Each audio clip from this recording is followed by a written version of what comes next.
નમસ્કાર વિદ્યાર્થી મિત્રો, ચેપ્ટર નંબર 2 લેક્ચર નંબર 11 માં આપનું સ્વાગત છે। આજે મિત્રો આપણે આ ચેપ્ટરના બીજા પડાવની શરૂઆત કરીએ છીએ। કેપેસિટર બીજો પોર્શન છે આ ચેપ્ટરનો। વિદ્યુત ભાર, તેની સ્થિતિ ઉર્જા, તેનું વિદ્યુત સ્થિતિમાન, ડાયપોલ, તેની સ્થિતિ ઉર્જા, તેનું સૂત્ર, આ બધી વસ્તુ આપણે પહેલા પોર્શનમાં ભણી ગયા। જો તમને ખરેખર મિત્રો કેપેસિટર આમ સરળતાથી સમજી જવું હોય ને તો આજના સવાલ પર તમારે ખાસ ધ્યાન આપવું પડશે। આ જે બેઝિક બાબત છે, જેમ કે ઇંગ્લિશમાં એબીસીડી, એટલે તમે પ્લીઝ સમજજો, સમજવાનો પ્રયત્ન કરું છું અને તમને હું અહીંયા સમજાવવાનો પ્રયત્ન કરું છું, ધ્યાન આપજો।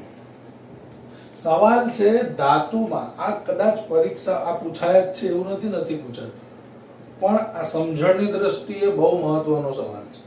ધાતુમાં સ્થિત વિદ્યુત શાસ્ત્ર સમજાવો અને બાહ્ય વિદ્યુત ક્ષેત્રમાં ધાતુઓને મૂકતા તેના પર શું અસર થાય। સિમ્પલ ભાષામાં બોલું તો કોઈ બાહ્ય વિદ્યુત ક્ષેત્ર હોય અને એ બાહ્ય વિદ્યુત ક્ષેત્રમાં જ્યારે ધાતુને આપણે મૂકીએ છીએ ત્યારે એ ધાતુ પર એ બાહ્ય વિદ્યુત ક્ષેત્રની કઈ અસર થાય છે એ આપણે અહીંયા ભણવાનું છે। જરા જુઓ પહેલો પોઈન્ટ, ધાત્વિક સુવાહકોમાં ગતિશીલ વિદ્યુતભાર વાહકો તરીકે ઇલેક્ટ્રોન હોય છે। તમને મિત્રો આગળ પણ ભણાવ્યું, આ સમજાવું છું, જરા સમજો। આ છે આપણો પરમાણુ, ક્લિયર? પરમાણુની અંદર વચ્ચે આવે છે પરમાણુ કે અંદર પ્રોટોન અને ન્યુટ્રોન આવે। એની બાહ્યતમ કક્ષામાં ઇલેક્ટ્રોન ભ્રમણ કરતું હોય છે આવી રીતે, બરાબર છે। કોઈ બી એક ઉદાહરણ લઈ લો અને માની લો કે કોઈ બી એક ઉદાહરણ લઈ લો, ધાતુમાં સોડિયમનો લઈ લો તો સોડિયમનો પરમાણુ ક્રમાંક કેટલો? 11।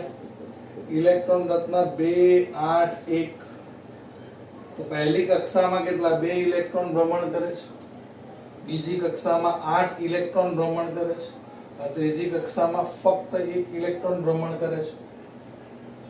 હવે તમે જુઓ, આ પ્રોટોન અને ન્યુટ્રોન તો પોતાના ન્યુક્લિયસમાં સ્ટેબલ છે, ફરે છે કોણ? ઇલેક્ટ્રોન। એટલે ધાત્વિક સુવાહકોમાં ગતિશીલ વિદ્યુતભાર, ગતિશીલ વિદ્યુતભાર એટલે ઇલેક્ટ્રોન, બરાબર છે। વાહકો તરીકે કોણ છે? ઇલેક્ટ્રોન। યાદ રહેશે, ધાત્વિક સુવાહકોમાં ગતિશીલ વિદ્યુતભાર વાહકો તરીકે કોણ છે મિત્રો? ઇલેક્ટ્રોન। કેમ કે પ્રોટોન અને ન્યુટ્રોન તો કેવા છે? સ્ટેબલ છે પોતાના ન્યુક્લિયસમાં। ઓકે, એના પછી બીજું વાક્ય જુઓ। બીજું વાક્ય કહે છે ધાતુઓ બને છે ત્યારે તેમના પરમાણુઓની છેલ્લી કક્ષામાં રહેલા વેલેન્સ ઇલેક્ટ્રોનને કંઈક ઉર્જા મળતા પરમાણુઓમાંથી તે છૂટા પડી જાય છે અને ગતિ કરવા મુક્ત હોય તેને મુક્ત। હવે જુઓ, અહીંયા થોડું સમજવાનું છે મિત્રો। હું અહીંયા એક દોરું છું પરમાણુ, ધ્યાન આપજો। આ છે મારી પાસે એક પરમાણુ, આ પરમાણુનો ન્યુક્લિયસ છે, પ્રોટોન અને ન્યુટ્રોન। હમણાં જ જે સોડિયમનું દોરેલું વળી પાછું દોરું છું, આ જુઓ, આ તમારો 2 ઇલેક્ટ્રોન, આ 8 ઇલેક્ટ્રોન અને આ ઇલેક્ટ્રોન, આ સોડિયમ છે, સોડિયમનો એક પરમાણુ છે। હવે શું થાય છે કે જે પહેલી કક્ષામાં 2 ઇલેક્ટ્રોન ભ્રમણ કરે છે, જુઓ, બરાબર છે, આ 2 ઇલેક્ટ્રોન એ ન્યુક્લિયસની સૌથી નજીક છે એટલે એમનું આકર્ષણ બહુ પાવરફુલ હોય મિત્રો। ત્યારબાદ 8 ઇલેક્ટ્રોન બીજી કક્ષામાં છે, તો આના કરતા આનું આકર્ષણ કેવું હોય? ઓછું હોય, અને આના કરતા બાહ્યતમ કક્ષામાં રહેલા ઇલેક્ટ્રોનનું આકર્ષણ સૌથી ઓછું હોય। જેટલો ડિસ્ટન્સ વધે છે એટલું આકર્ષણ ઘટે છે, આનું આકર્ષણ સૌથી ઓછું હોય છે, સમજો છો? હવે શું થાય છે કે કોઈ બાહ્ય પરિબળ લગાવવામાં આવે, દાખલા તરીકે તાપમાન વધારવામાં આવે કે આવું કોઈ પણ બાહ્ય પરિબળ લગાડવામાં આવે ને મિત્રો, તો એ બાહ્ય પરિબળ આની ઉપર બળ લગાડે છે, જેને કારણે બધા પર બળ લાગે છે, પણ સૌથી વધુ આકર્ષણ બળ કોની ઉપર છે? આ 2 ઇલેક્ટ્રોન પર। પછી એના પછી સૌથી ઓછું આકર્ષણ કોનું છે? આનું સૌથી ઓછું. એટલે એ જે બાહ્ય બળ લગાડો છો ને તમે, એ બાહ્ય બળને કારણે આ ઇલેક્ટ્રોન પોતાની કક્ષામાંથી છટકી જાય છે. ખ્યાલ આવે છે? એટલે આના કરતા આ ઇલેક્ટ્રોનનું આકર્ષણ સૌથી ઓછું હોવાથી કંઈક ઉર્જા મળતા આ પરમાણુમાંથી આ શું થઈ જાય છે? છૂટો થઈ જાય છે. તો આ ઇલેક્ટ્રોન છૂટો થઈ ગયો, માટે આને આપણે મુક્ત ઇલેક્ટ્રોન કહીએ છીએ. સમજો છો? આ બંને છૂટતા નથી થયા, માટે મુક્ત ઇલેક્ટ્રોન નથી. જે ઇલેક્ટ્રોન પરમાણુમાંથી છૂટો થઈ ગયો એ ઇલેક્ટ્રોનને આપણે શું કહીએ છીએ? મુક્ત ઇલેક્ટ્રોન. અને જે ઇલેક્ટ્રોન છૂટા થઈ શક્યા નથી, કેમ? કેમ કે એમનું આકર્ષણ બહુ પાવરફુલ છે, એ મુક્ત ઇલેક્ટ્રોન નથી. ઓકે, હવે મિત્રો મુક્ત ઇલેક્ટ્રોન વિશે તો તમને આઈડિયા આવી ગઈ કે મુક્ત ઇલેક્ટ્રોન કોને કહેવાય. બાહ્યતમ કક્ષામાંથી જે છટકી જાય ને એ બધા ઇલેક્ટ્રોન મુક્ત ઇલેક્ટ્રોન છે. હવે પોઈન્ટ આવે છે કે મુક્ત ઇલેક્ટ્રોન માત્ર પિતૃ પરમાણુમાંથી મુક્ત થાય છે, પરંતુ ધાતુઓમાંથી મુક્ત થતા નથી. જરા આ વસ્તુને સમજવાનો પ્રયત્ન કરજો. હમણાં મેં આવડો મોટો તમને પરમાણુ બતાવેલો, હવે હું તમને ધાતુના ટુકડામાં લઈ જઉં છું. માની લો કે આ મારી પાસે ધાતુનો ટુકડો છે, એકદમ મસ્ત. તમને તો મિત્રો ખબર છે ધાતુનો ટુકડો બહુ બધા પરમાણુઓનો બને છે. માની લો કે આ આપણો પરમાણુ, આ આપણો પરમાણુ, આ આપણો પરમાણુ, આ આપણો પરમાણુ, આ બધા પરમાણુ છે. આ જસ્ટ તમને ખબર પડે. અને આ ન્યુક્લિયસ છે. ન્યુક્લિયસ એટલે તમને ખબર જ છે, વચ્ચે ન્યુક્લિયસ. હવે વધારે તમને સમજણ પડે એટલે લો કક્ષા બી બનાવી દઉં છું. આ કક્ષા, આ કક્ષા, આ કક્ષા, આ કક્ષા. સોડિયમની જ વાત કરું છું, તમને ખ્યાલ આવે એટલે. ચલો ફટાફટમાં બાળકો ધ્યાન આપજો. ચલો ચલો ચલો, આવું છે. જોઈ લો 3 કક્ષા છે. હવે બાહ્યતમ કક્ષામાં પહેલી કક્ષામાં બધાને 2, બીજી કક્ષામાં બધાને 8 ને ત્રીજી કક્ષામાં 1. હમણાં ભણાવેલું. એનો મતલબ આ કક્ષામાં 1 ઇલેક્ટ્રોન, આ કક્ષામાં 1 ઇલેક્ટ્રોન, આ કક્ષામાં 1 ઇલેક્ટ્રોન, આ કક્ષામાં 1 ઇલેક્ટ્રોન, આ કક્ષામાં 1 ઇલેક્ટ્રોન છે. આને આ ધાતુનો ટુકડો છે. ધાતુનો શું છે? ટુકડો છે. આ ધાતુના ટુકડાને હું શું આપું છું મિત્રો? કંઈક ઉર્જા આપું છું. ઉર્જા આપું છું તો બધા જ પરમાણુની બાહ્યતમ કક્ષામાંથી ઇલેક્ટ્રોન છટકી જશે. તો આ ઇલેક્ટ્રોન પોતાના પરમાણુને છોડી દે છે, પરંતુ ધાતુઓમાંથી આ ધાતુ, આ લોકો પાસે એટલી ઉર્જા આવે છે કે આ લોકો પરમાણુને છોડી દે, પરંતુ આ ઇલેક્ટ્રોન આ ધાતુમાંથી બહાર નથી નીકળી શકતા. આ ઇલેક્ટ્રોન છટકી જાય છે. બધા જોઈ લો, ઉર્જા આપવાના કારણે બધા ઇલેક્ટ્રોન છટકી ગયા. આ electron, electron, electron, electron, electron છે. આ બધા ઇલેક્ટ્રોન, આ બધા મુક્ત ઇલેક્ટ્રોન છે, મુક્ત જે બાહ્યતમ કક્ષાવાળા. અને આ બધા પરમાણુને તો છોડી દે છે, પરંતુ ધાતુને છોડતા નથી. આ ઇલેક્ટ્રોન પાસે એટલી ઉર્જા નથી હોતી કે મિત્રો ધાતુને કૂદી બહાર નીકળી જાય. એટલા માટે અહીંયા કહે છે મુક્ત ઇલેક્ટ્રોન માત્ર પિતૃ પરમાણુ, આ બધા પિતૃ પરમાણુ કહેવાય, પિતૃ પરમાણુમાંથી મુક્ત થાય છે, પણ ધાતુઓમાંથી મુક્ત થતા નથી. ધાતુમાંથી મુક્ત થતા નથી. તેઓ ધાતુમાં ઇલેક્ટ્રોન વાયુ જેવી રચના. ઇલેક્ટ્રોન વાયુ કેવા અસ્તવ્યસ્ત દિશા ભ્રમણ કરે. એક રૂમમાં અગરબત્તી સળગાવી દો તો ધુમાડો ધીમે ધીમે ધીમે ધીમે ધીમે બધે પ્રસરે છે કે નહીં? એવી રીતે આ ઇલેક્ટ્રોન છટકી ગયા બાદ ક્યાં જાય કોઈ ગેરંટી નહીં, ગમે ત્યાં ભાગતા હોય. સમજો છો? ઓકે. મુક્ત થયેલા ઇલેક્ટ્રોન જુદી જુદી દિશામાં અસ્તવ્યસ્ત ગતિ કરે છે. ભાઈ કોઈ આનું અહીંયા ગયો, અહીંયા ગયો, અહીંયા ગયો, અહીંયા ગયો, અહીંયા ગયો, કોઈને કોઈ દિશા સાથે લેવા દેવા નથી. બધા અસ્તવ્યસ્ત ભાગમ ભાગ ચાલુ. જેવા છટકે ને મિત્રો આ પરમાણુમાંથી, એવી રીતે લોકો પોતાનું અસ્તવ્યસ્ત ગમે તે દિશામાં ગતિ ચાલુ રાખે. અને હવે જ્યારે ભાગમ ભાગ અસ્તવ્યસ્ત હોય ને, એક્સિડન્ટ થાય. રોડ ઉપર કેવું કે એક ભાઈ આ બાજુવાળા આમ જાય, પેલી બાજુવાળા આમ જાય, એક્સિડન્ટ નહીં થાય મિત્રો. પણ ગમે તેમ ભાગમ ભાગ ચાલતી હોય તો અહીંયા ઇલેક્ટ્રોન જ્યારે અસ્ત વ્યસ્ત ભાગે છે ને મિત્રો, ત્યારે એમને સામે બીજો ઇલેક્ટ્રોન બી મળી જાય, બીજા ઇલેક્ટ્રોન સાથે ઠુકાઈ જાય છે. અથવા તો આને આયન કહેવાય. આ જે સેન્ટર આવે કે નહીં, આ ધન આયન કહેવાય, કેમ કે આની અંદર પ્રોટોન અને ન્યુટ્રોન છે, એટલે આ ધન આયન છે. આની સાથે બી ઠોકાઈ જાય છે ગમે તેમ. આની રચના એકચ્યુઅલી જોવા જાવ તો આવી હોય. આપણે જે આ કક્ષા તમને જસ્ટ સમજાવવા માટે કરેલી છે, રચના આવી હોય. જો આ બધા ધન ધન દેખાય, આ ધન સાથે જઈને, તો એનો મતલબ જુઓ, મુક્ત થયેલા ઇલેક્ટ્રોન જુદી જુદી દિશામાં અસ્તવ્યસ્ત ગતિ કરે છે અને એકબીજા ઇલેક્ટ્રોન અને આયનો સાથે શું થાય છે? અથડાય છે. સમજો છો? ખ્યાલ આવે છે?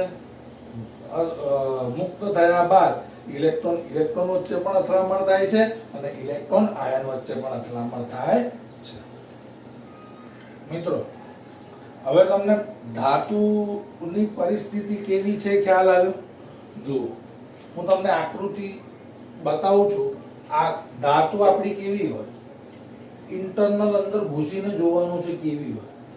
આ માની લો મેટલ છે આપણું ધાતુ. આ ધાતુની અંદર આ પરમાણુના બધા ધન વિદ્યુતભાર, બરાબર. ચલો થોડી ધાતુ નાની કરી નાખું. અને ઇલેક્ટ્રોન શું કરે છે? રખડપટ્ટી કરે છે. અહીંયા એક ભાગે, એક અહીંયા ભાગે, એક અહીંયા ભાગે, એક અહીંયા ભાગે, એક અહીંયા ભાગે, એક અહીંયા ભાગે, છે ને? ગમે તેમ રખડતા હોય ઇલેક્ટ્રોન. આવી રીતે જો કેટલા 6 ધન વિદ્યુતભાર છે અને જેટલા ધાતુમાં જેટલા ધન વિદ્યુતભાર હોય એટલા ઋણ વિદ્યુતભાર હોય. એટલા ધાતુ વિદ્યુતભારની દ્રષ્ટિએ તટસ્થ છે. ઓકે, ધાતુ આવી હોય, આ ધાતુની અંદર જેટલા ધન વિદ્યુતભાર છે એટલા જ ઋણ વિદ્યુતભાર છે. નંબર 1. નંબર 2, આ તટસ્થ છે. ધન વિદ્યુતભાર સ્ટેબલ છે, ઇલેક્ટ્રોન મુક્ત રીતે ભ્રમણ કરી રહ્યા છે. હવે આ મેટલને મારે વિદ્યુત ક્ષેત્રમાં મૂકવાનું છે મિત્રો.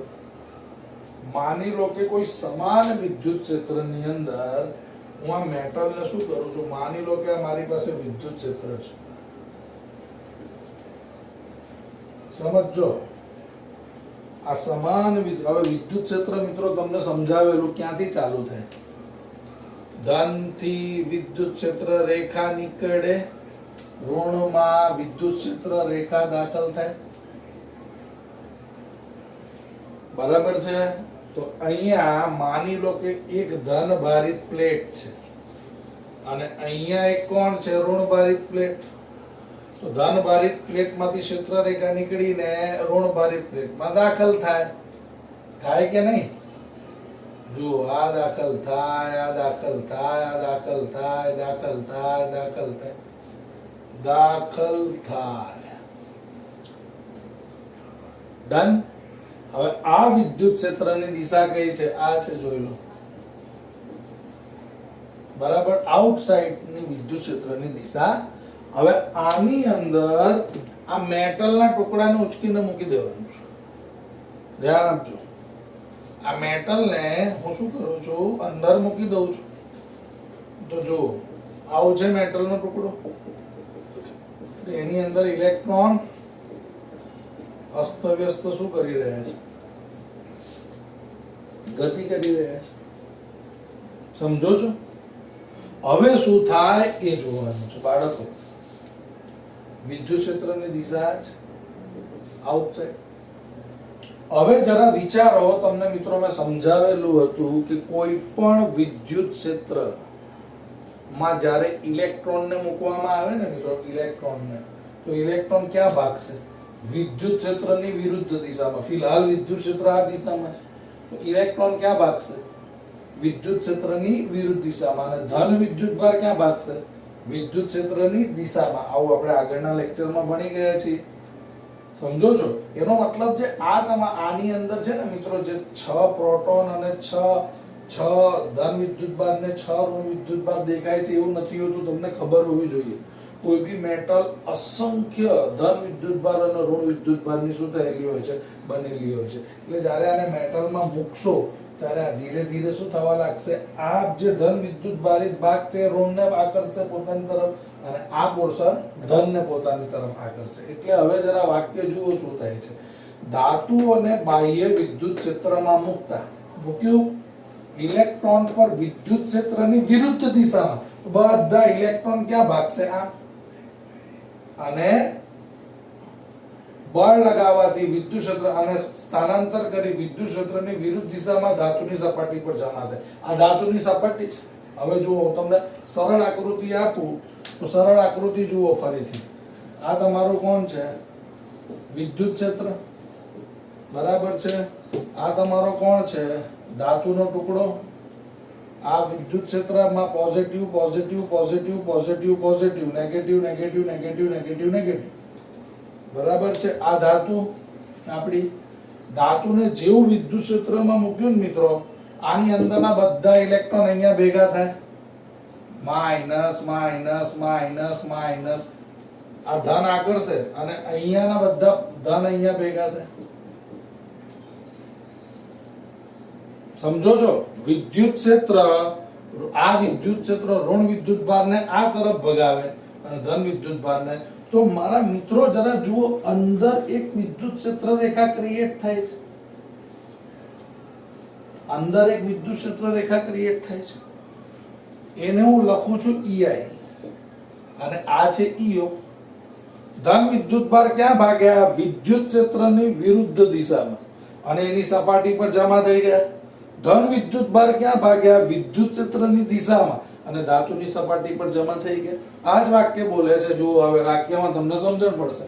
ધાતુ અને બાહ્ય વિદ્યુત ક્ષેત્રમાં મૂકતા ઇલેક્ટ્રોન પર વિદ્યુત ક્ષેત્રની વિરુદ્ધ દિશામાં બળ લાગતા, ઇલેક્ટ્રોન પર ક્યાં લાગે છે, વિદ્યુત ક્ષેત્ર આ દિશામાં છે. EO કઈ દિશામાં છે, આ દિશામાં. વિદ્યુત ક્ષેત્રની વિરુદ્ધ દિશામાં બળ લાગતા વિરુદ્ધ દિશામાં સ્થાનાંતર કરી વિદ્યુત ક્ષેત્રની વિરુદ્ધ દિશામાં ધાતુની સપાટી પર જમા થાય છે અને ધન વિદ્યુત ભારો વિદ્યુત ક્ષેત્રની દિશામાં ધાતુની સપાટી પર જમા થાય છે. ઓકે, એટલે આ વાક્ય મહત્વનો છે.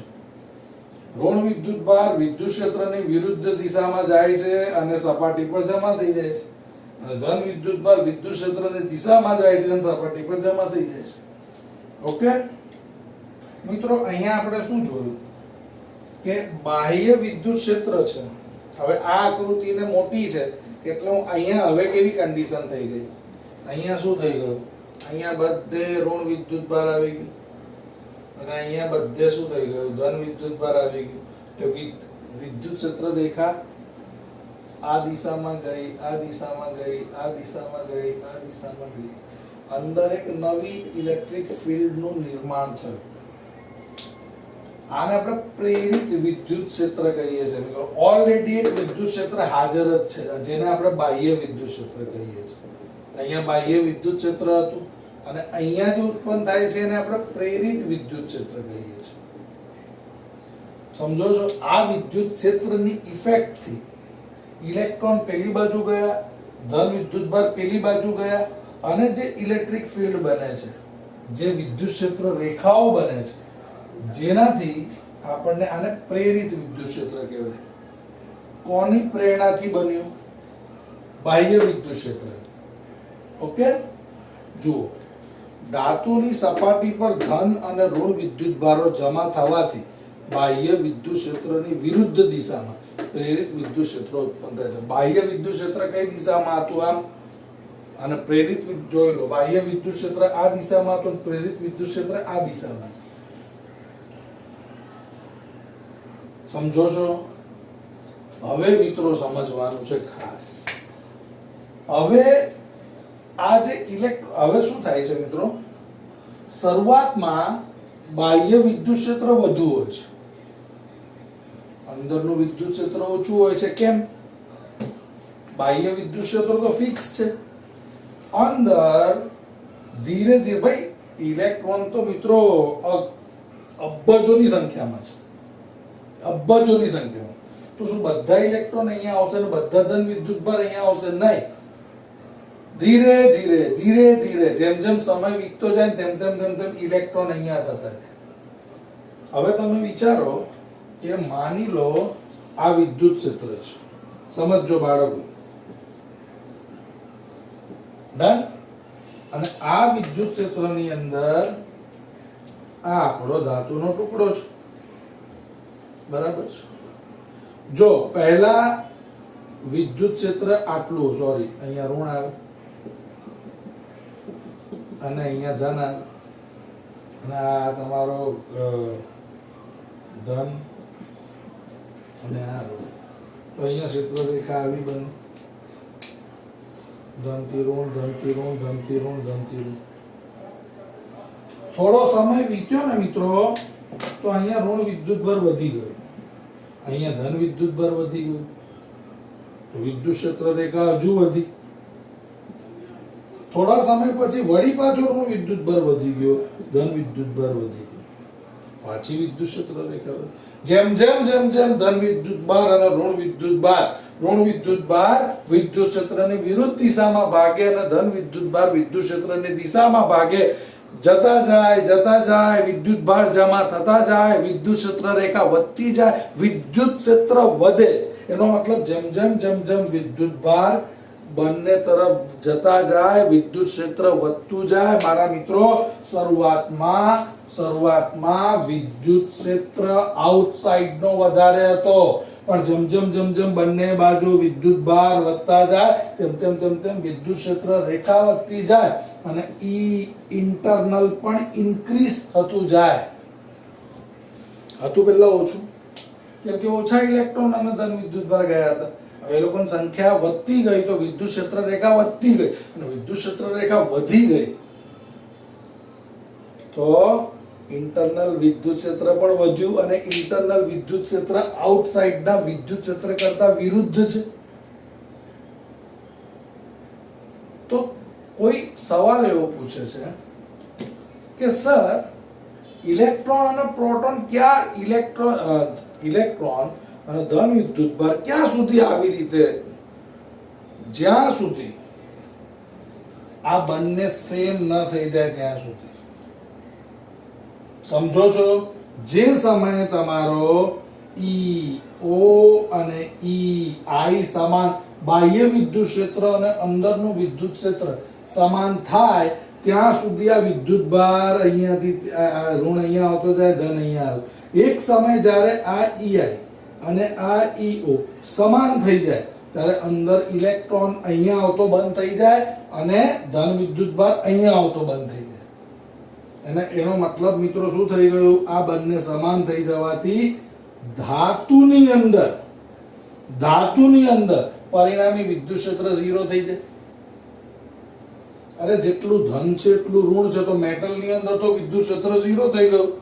અરે એક બાહ્ય વિદ્યુત ક્ષેત્ર આમ લાગે છે, માની લો કે બાહ્ય વિદ્યુત ક્ષેત્ર 50 છે અને જે આંતરિક ઉત્પન્ન થયું એ વધતા વધતા વધતા વધતા પહેલા 10 હતું, પછી 20 થયું, 30 હતું, 40 હતું, 50, બંને સમાન, એટલે પરિણામી વિદ્યુત ક્ષેત્ર ધાતુનું 0 થાય.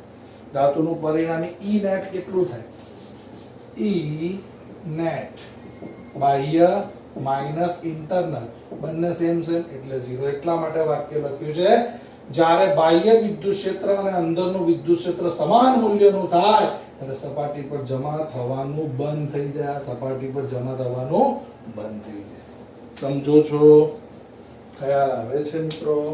આ છે બાહ્ય વિદ્યુત ક્ષેત્રમાં ધાતુને મુકતા થતી અસર. ધાતુ યાદ રાખજો, બાહ્ય વિદ્યુત ક્ષેત્રની અંદર જો ધાતુને મૂકવામાં આવે તો ધાતુનું વિદ્યુત ક્ષેત્ર 0 થઈ જાય. પરિણામી વિદ્યુત ક્ષેત્ર શું થઈ જાય? 0. અને કેવી રીતે થાય આખી પ્રક્રિયા તમને મેં બતાવી છે. ઓકે મિત્રો, બહુ જ ગરમ સવાલ તમારી સામે મૂકું છું. પરીક્ષામાં છે સરળ, છે નાનો, પરંતુ પરીક્ષામાં વારંવાર આવે છે.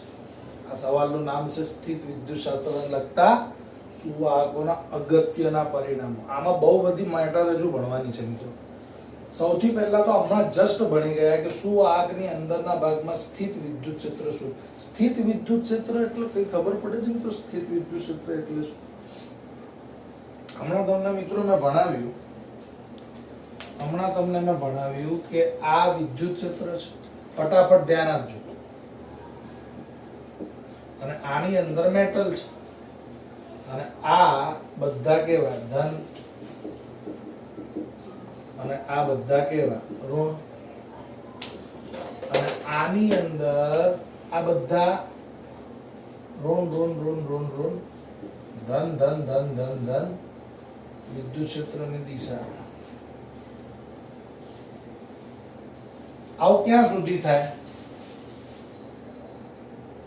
જ્યાં સુધી બહારનો વિદ્યુત ક્ષેત્ર ઈ આઉટસાઇડ ને અંદરનો વિદ્યુત ક્ષેત્ર ઈ આઈ બંનેની દિશા પરસ્પર વિરુદ્ધ. સુવાહકની અંદરના ભાગમાં સ્થિત વિદ્યુત ક્ષેત્ર. સ્થિત વિદ્યુત ક્ષેત્રનો મતલબ ખબર પડે મિત્રો? સમજો. સ્થિત વિદ્યુત ક્ષેત્રનો મતલબ તમારા ધાતુની અંદર ગમે તેટલા ઇલેક્ટ્રોન હોય પરંતુ એ ઇલેક્ટ્રોન ક્યાં સુધી ગતિ કરશે? આ બાહ્ય વિદ્યુત ક્ષેત્રની અસર હેઠળ જ્યાં સુધી બહારનો અને અંદરનો વિદ્યુત ક્ષેત્ર સમાન નહીં થઈ જાય ત્યાં સુધી. નહીં ગયું બેન? બહારનો વિદ્યુત ક્ષેત્ર જેટલા મૂલ્યનું છે, વિદ્યુત ભાર જે ડિસ્ટ્રીબ્યુટ થતા જાય અને અંદરનું વિદ્યુત ક્ષેત્ર બી એટલા મૂલ્યનું બનશે તો મિત્રો આ બંનેનું મૂલ્ય સમાન થશે. એ સ્થિતિમાં આપણે એને કહીશું સ્થિત વિદ્યુત ક્ષેત્ર. સમજો છો? આનો પરિણામી શું આવશે? EO - EI = 0. એટલે સુવાહકની અંદર તો જોઈ લો, સુવાહકની અંદરના ભાગમાં આનો બાદબાકી કરું તો આન્સર 0 આવશે. કોઈ તમને પૂછે કે સુવાહકને જ્યારે હું બાહ્ય વિદ્યુત ક્ષેત્રમાં મૂકું તો અંદરનું વિદ્યુત. અને બીજી બાબત મિત્રો, કોઈ બી સુવાહક હોય, કોઈ બી સુવાહક એની અંદર માની લો કે 10 ધન વિદ્યુત ભાર છે 10 ઋણ વિદ્યુત ભાર છે, તો શું સુવાહકની અંદર પરિણામી વિદ્યુત ભાર કેટલું થયું? 10 - 10 = 0. જો વિદ્યુત ભાર જ 0 હોય તો શું વિદ્યુત ક્ષેત્ર હોય? માની લો કે આ મેટલ છે, આ મેટલમાં 10 ધન છે 10 ઋણ છે, તો શું આનો વિદ્યુત ભાર = 0 હોય તો વિદ્યુત ક્ષેત્ર અંદરનો 0 જ હોય. સુવાહકની અંદરના ભાગમાં સ્થિત વિદ્યુત ક્ષેત્ર ઇઝ ઓલવેઝ 0. હવે વિદ્યુત ભારિત સુવાહકની સપાટી પર સ્થિર વિદ્યુત ક્ષેત્ર સપાટીના દરેક બિંદુએ લંબ હોય છે. આ વાતને મિત્રો જરા સમજવાનો પ્રયત્ન કરો. હું તમને શું કહેવા માંગુ છું? જો હું તમને છે ને આકાર બદલીને બતાવું છું. માની લો કે આ મારી પાસે એક ધાતુનો ટુકડો છે, સમજો છો? અને એની ઉપર વિદ્યુત ભાર વિતરિત થયેલું છે આવી રીતે. જો આ ધાતુ છે તો કલ્પના કરો આ બધાનું વિદ્યુત ક્ષેત્ર હશે. આનું વિદ્યુત ક્ષેત્ર, આનું વિદ્યુત ક્ષેત્ર, આનું વિદ્યુત ક્ષેત્ર, આનું વિદ્યુત ક્ષેત્ર, આનું વિદ્યુત ક્ષેત્ર, આનું. આ એક જ લાઈન દોરું છું મિત્રો. ધન વિદ્યુત ભારની ક્ષેત્ર રેખાઓ ક્યાં હોય? બધી દિશામાં હોય. વિદ્યુત ભારની સુવાહક. હવે મિત્રો આ ઓલરેડી એક વિદ્યુત ક્ષેત્રમાં મેટલ છે તો આ મેટલની અંદરનું વિદ્યુત ક્ષેત્ર તો 0 જ હોવાનું છે. પણ આ વિદ્યુત ક્ષેત્ર રેખા આ જુઓ. હવે આને આ સરફેસને ઉચકીને અહીંયા લઈ લો અને આ છે તમારા વિદ્યુત ક્ષેત્રની દિશા. તો આ આનું ક્ષેત્રફળ થયું એ. અને આ કોણ છે? તો આ બંને કેટલું 90 ડિગ્રી પર જ. અહીંયા જોશો તો અહીંયા પણ એ સિચ્યુએશન આવશે, અહીંયા જોશો તો અહીંયા પણ એ સિચ્યુએશન આવશે. વિદ્યુત ભારિત સુવાહકની સપાટી પર, આ સપાટી છે સ્થિત વિદ્યુત ક્ષેત્ર. એટલે વિદ્યુત ક્ષેત્ર એટલે ઈ સપાટીના દરેક બિંદુ, આ બિંદુએ બી લંબ, આ બિંદુએ બી કમ્પલસરી લંબ જ હોય. શું બોલું છું યાદ રાખજો. વિદ્યુત ભારિત સુવાહક. શું આપણે અહીંયા છે ને મિત્રો મેટલ ને ધાતુને પકડી ચાલો સુવાહક. સુવાહક એટલે ધાતુની સપાટી પર સ્થિત વિદ્યુત ક્ષેત્રની સપાટી ના દરેક બિંદુએ લંબ હોય. એટલે ક્ષેત્ર રેખા સિમ્પલ ભાષામાં. અને જો આવું છે તો આ સરફેસ છે તો ક્ષેત્ર રેખા આવી જશે. આ સરફેસ છે તો ક્ષેત્ર રેખા આવી જશે. આ સરફેસ છે તો ક્ષેત્ર રેખા આવી, કેમ કે બધામાં ક્ષેત્રફળ જોઈ લો આવું જ મળશે. આ તમારું સરફેસ અને એને ક્ષેત્ર રેખા હંમેશા કેવી આવે? 90 ડિગ્રી જ બનાવે. ડન. પોઈન્ટ નંબર 3, સ્થાયી સ્થિતિમાં અંદરના ભાગમાં વધારાનો વિદ્યુતભાર હોઈ શકે નહીં. હવે મને જવાબ આપો મિત્રો. સ્થાયી સ્થિતિનો મતલબ ફરીથી બોલું છું, બહારનું વિદ્યુત ક્ષેત્ર અને અંદરનું વિદ્યુત ક્ષેત્ર સમાન થવાથી અહીંયા સ્થાયી સ્થિતિ થઈ ગઈ. આ સિચ્યુએશનમાં અંદર વધારાનો વિદ્યુતભાર ન હોઈ શકે. વધારાનો વિદ્યુતભાર ન હોય એનો મતલબ ધાતુ અંદર ધન વિદ્યુતભાર અને ઋણ વિદ્યુતભાર પહેલેથી જ, હવે માની લો કે આની અંદર 100 ધન વિદ્યુતભાર અને ઋણ વિદ્યુતભાર હતા, એમાંથી 20 ઋણ અહીંયા આવ્યા અને 20 ધન અહીંયા આવ્યા, અને બંને વિદ્યુત ક્ષેત્ર સમાન થઈ ગયું. હવે આની અંદર કેટલા વિદ્યુતભાર વધે? ધાતુમાં હજુ 80 ધન વિદ્યુતભાર અને 80 ઋણ વિદ્યુતભાર. આ સમાન મૂલ્ય આની સમાન હોવાથી પરિણામી વિદ્યુતભાર તો 0 જ કહેવાય. એટલે સ્થાયી સ્થિતિમાં, સ્થાયી સ્થિતિ છે, અંદરના ભાગમાં વધારાનો વિદ્યુતભાર હોય નહીં. અંદર વધારાનો વિદ્યુતભાર ક્યાં? ન તો ધન વધારે છે ન તો ઋણ વધારે છે, બંને સમાન છે. એટલે અંદર વધારાનો વિદ્યુતભાર હોઈ શકે નહીં. હવે મહત્વનું છે કે સુવાહકના સમગ્ર કદમાં વિદ્યુત સ્થિતિમાન અચળ હોય. મિત્રો જરા સમજજો. આ માની લો આ મેટલ છે, સુવાહકના સમગ્ર કદમાં સ્થિત વિદ્યુત સ્થિતિમાન હંમેશા કેવું હોય? અચળ. તો મિત્રો તમને આગળ ચેપ્ટર નંબર 1 માં નક્કર ગોળો સમજાવેલું હતું. સમજાવેલું? નક્કર ગોળાની અંદર મિત્રો તમને આવું કઈ સમજાવેલું કે આ નક્કર ગોળો એટલે ભરેલો ગોળો, એની અંદર અહીંયા બધા ધન વિદ્યુતભાર ઋણ વિદ્યુતભાર છે, અને એનો ગ્રાફ તે આપણે આવો દોરેલો. તમને યાદ નહીં હોય ને તો જોઈ લેજો. આમ પછી આમ. એનો મતલબ કેન્દ્રથી લઈને સપાટી સુધી વિદ્યુત ક્ષેત્ર સમાન, વિદ્યુત સ્થિતિમાન સમાન. સપાટીની બહાર જાઓ વિદ્યુત સ્થિતિમાન ઘટે. સુવાહક, આ માની લો કે ધાતુનો ગોળો છે, સુવાહકના સમગ્ર કદમાં વિદ્યુત સ્થિતિમાન અચળ હોય. કેન્દ્ર પર વિદ્યુત સ્થિતિમાનનું સૂત્ર યાદ છે? V બરાબર E into dA. યાદ છે? સંકલન. અથવા તો V બરાબર KQ by R. સમજો છો? આપણે આ સૂત્ર પર ધ્યાન આપો તો E ફિક્સ છે, જે બિંદુ ક્ષેત્રફળ છે ફિક્સ છે, એટલે કેન્દ્રથી લઈને સપાટી સુધી, કેન્દ્રથી લઈને સપાટી સુધી વિદ્યુત ક્ષેત્ર સમાન, વિદ્યુત સ્થિતિમાન સમાન. બરાબર છે? સુવાહકના સમગ્ર કદમાં સ્થિત વિદ્યુત સ્થિતિમાન અચળ હોય છે. અચળ એટલે બદલાતું નથી, અને અંદરના ભાગમાં તેનું મૂલ્ય સપાટીના મૂલ્ય જેટલું હોય છે. અંદર ગમે તે બિંદુએ વિદ્યુત સ્થિતિમાન સપાટીના મૂલ્ય જેટલું હોય છે. સપાટી પર જે મૂલ્ય હોય કે નહીં વિદ્યુત સ્થિતિમાનનું, અહીંયા આ ગમે તે બિંદુએ વિદ્યુત સ્થિતિમાનનું મૂલ્ય કોના જેટલું હોય છે? સપાટીના, અંદરના ભાગમાં તેનું મૂલ્ય સપાટી પરના મૂલ્ય જેટલું હોય છે. એટલે અંદર કોઈ પણ બિંદુએ વિદ્યુત સ્થિતિમાન સપાટી પરના વિદ્યુત સ્થિતિમાન જેટલું હોય છે. અહીંયા ગમે તે બિંદુ લઈ લો પણ વિદ્યુત સ્થિતિમાનનું મૂલ્ય કેટલું મળશે? અંદરના વિદ્યુત સ્થિતિમાનનું મૂલ્ય એ સપાટી પરના વિદ્યુત સ્થિતિમાનના મૂલ્ય જેટલું આપણને મળશે. ઓકે મિત્રો, પાંચમો અને છઠ્ઠો પોઈન્ટ જે હું તમને ભણાવવાનો છું એ પોઈન્ટ ઇન્ડિવિજ્યુઅલ થિયરી છે. એક થિયરી છે E is equal to sigma divided by epsilon naught સાબિત કરો, અને બીજી થિયરી છે કે ઇલેક્ટ્રોસ્ટેટિક શિલ્ડિંગ એટલે શું. આની ઇન્ડિવિજ્યુઅલ મહત્વની પરીક્ષામાં આવતી થિયરી છે, એટલે ફિલહાલ હું અહીંયા એનું વાક્ય જ બોલીશ જે અગત્યના પરિણામોમાં ઇન્ક્લુડેડ છે. તો આ નેક્સ્ટ લેક્ચરમાં આ બંને થિયરી આપણે ચલાવવાની છે, એટલે હું આજે આની બહુ ડીપમાં ચર્ચા નહીં કરું. બસ જસ્ટ બોલીશ કે વિદ્યુત ભારિત સુવાહકની સપાટી પર વિદ્યુત ક્ષેત્ર sigma divided by epsilon not હોય છે. આને પૃષ્ઠ ઘનતા કહેવાય. આ એપ્સિલોન નોટ છે, બરાબર છે, અને n કેરેટ એ વિદ્યુત ક્ષેત્રની દિશા છે, બરાબર છે. એટલે આ સૂત્ર ક્યાંથી આવ્યું? વિદ્યુત ક્ષેત્રનું સૂત્ર તો તમે આજ સુધી આવું જોયું નથી, પણ આ સૂત્ર મિત્રો બહુ કામનું છે, એને હું સાબિત કરીશ. અને કોઈ પણ સુવાહકની બખોલની અંદરના ભાગમાં વિદ્યુત ક્ષેત્ર શૂન્ય હોય છે, એટલે કે ઇલેક્ટ્રોસ્ટેટિક શિલ્ડિંગ કહે છે. આને ડીપમાં સમજાવવું પડશે. આનો કહેવાનો મતલબ એ છે કે તમે કોઈ ધાતુનો બોક્સ હોય ને, બધી બાજુથી બંધ, અંદર બખોલ હોય, એની અંદર બેસી જાઓ અને વીજળી અને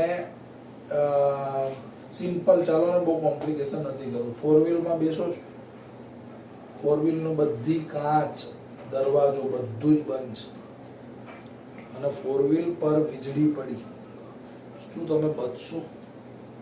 તો યસ, બચીશું. કેમ? કેમ કે સુવાહકની બખોલ, આખી ગાડી સુવાહક છે. જ્યાં તમે બેસો છો, ડ્રાઈવર બેસે છે, એને કહેવાય બખોલ. ની અંદરના ભાગમાં વિદ્યુત ક્ષેત્ર તો શૂન્ય છે, E = 0. એટલે કે ઇલેક્ટ્રોસ્ટેટિક શિલ્ડિંગ થાય છે, ત્યાં 0 હોય છે. કેમ હોય છે એ જ મારે તમને શીખવાડવાનું છે, ઇલેક્ટ્રોસ્ટેટિક શિલ્ડિંગ. એટલે આ બંને પોઈન્ટ નેક્સ્ટ લેક્ચરમાં તમને ડીપમાં ભણાવીશ, પરંતુ આ 6 પોઈન્ટ અગત્યના પરિણામોમાં લખવાના રહેશે. 3 ગુણમાં સવાલ આવે છે મિત્રો. ઓકે, તો નેક્સ્ટ લેક્ચરમાં બંને થિયરીઓ સાથે મળીશું. આને બરાબર પ્રોપરલી સમજેલું હશે તો આ બેમાં મજા આવશે. ઓકે, તો મળીશું મિત્રો નેક્સ્ટ લેક્ચર.